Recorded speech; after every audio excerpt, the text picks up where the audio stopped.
ভোগালী বিহু বুলি চিলাপথাৰৰ পৰা বৌ এজনীয়ে কেইটামান বস্তু দি পঠিয়াইছে তাকে বোলো আপোনালোকক দেখুৱাই দিওঁ। এয়া হৈছে এটা দৈ গাখীৰৰ বটল, তাৰ পাছতে এয়া হৈছে জহা চাউল ঘৰতেই কৰা খেতিৰ, তাৰ পাছত এয়া হৈছে কোমল চাউল ঘৰতেই কৰা দেই নিজৰ খেতিৰ, আৰু এয়া হৈছে সান্দহগুড়ি।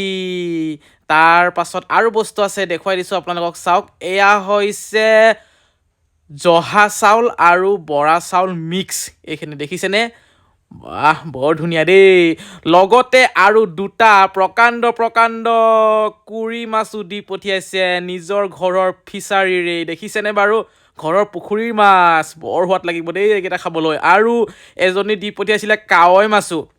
এইয়া চাওক, আজিকালি কাৱৈ মাছ দেখিবলৈ পোৱা নাযায়, দেখিছেনে? বহুত বছৰৰ মূৰত আজি কাৱৈ মাছ দেখা পালোঁ দেই। কস্তুৰী একেবাৰে ফূৰ্তিত থাকিবলৈ পৰা নাই কাৱৈ মাছ দেখি। বিহু বুলি বহুত মাংস খোৱা হ'ল, কিন্তু মাছ খোৱা হোৱা নাই। আজি কুৰি মাছৰ